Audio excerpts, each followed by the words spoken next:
Hello, let's continue our Sudoku adventure with migration by MicroStudy.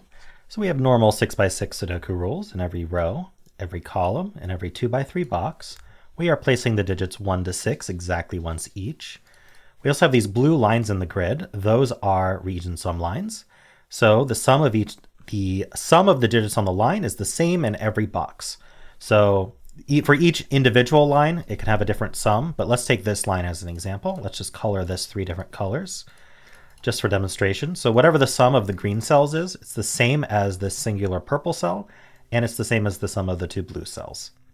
So that's how that works for every line. So yeah, that's it. Those are the rules. If you want to try the puzzle yourself, there's a link in the description, and I'm going to get started right now. Okay, so this one just acts like an arrow, and this one also basically acts like an arrow. So we can think of it that way, where this is the circle and this is the arrow. In fact, they all kind of work that way. So if you want to, there's a couple ways to think about it. One way to think about it is we need 2 ways to sum to the same value. So it has to be 5 or 6, because 4 has only 1 way to add to it, and 3 and lower as well. And we know that we're limited to 6 because this is a single digit. So this is going to be 5 or 6. So is this. The other way to think about it is the sum of 4 digits, the minimum sum is 10, and we can divide that by 2 to get 5 as our minimum. So we're not putting a 6 anywhere here. So the 6 is here or here. Oh, we're not putting a 6 here either. Got it. You can't put a 6 here because then 6 plus something equals this, and this would have to be bigger than 6, right? So 6 in this row is actually limited to just here. And of course, the same reason we're not putting a 6 over here is because this is a single digit sum. Here, we can't put 6 in any of these, but we don't have the same limitation between these two.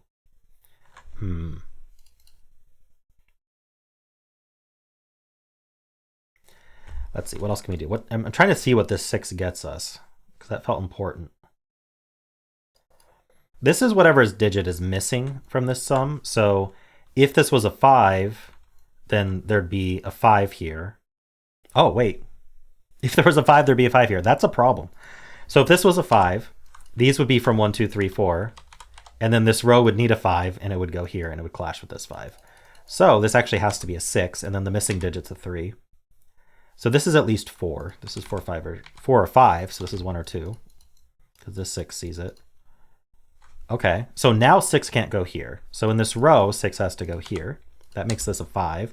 That makes that a 5. Very nice. That 5 looks up, making that a 4. So 3 plus 1 is 4.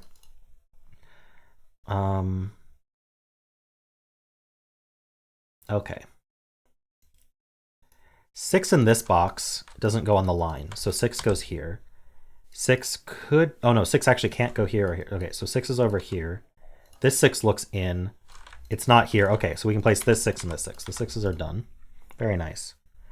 The 5 can't go on this line because it would have to go with a 1, and the 1 is used. So this is actually 2, 4 adding to 6, and then the 5 goes over here. And this is the other way to add to 6. This is 1, 5, and the 5 looks up, giving us 1 and 5. Up here we have a 2, 3 pair. 2 ways to add to 5. One of these is 1, 4, the other is 2, 3. We could use uniqueness if we wanted to, but we don't. But this can't be 2, 3 because then there'd be no way to resolve these 2, 3 pairs. There'd be 2 ways to resolve them, and nothing external could come in and resolve it. So this is going to be the 2, 3, and this is the 1, 4, but we haven't proved that logically yet, only through uniqueness. This is a 2, 3 pair, and now we've proven it. So it just took one little extra step. If this was the 2, 3, then this would have no value. We'd have too many 2, 3s in the box. So this is the 2, 3. We know the order. This is the 1, 4. But it can be helpful to spot the uniqueness even if you don't want to use it, because sometimes you can just look and see, like, well, now that I know it's not going to be those, let's see if we can prove it.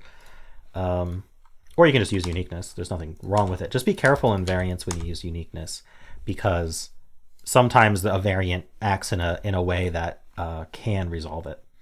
We need 1 and 4 here.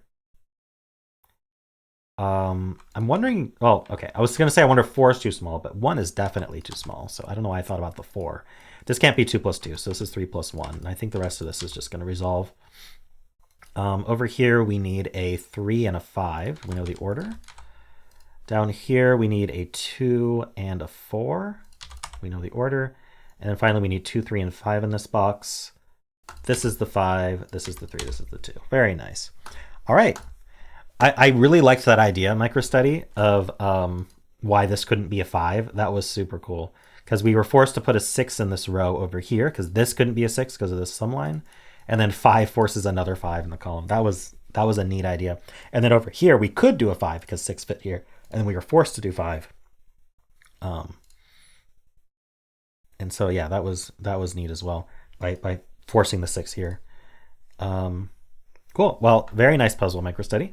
Definitely loved the idea.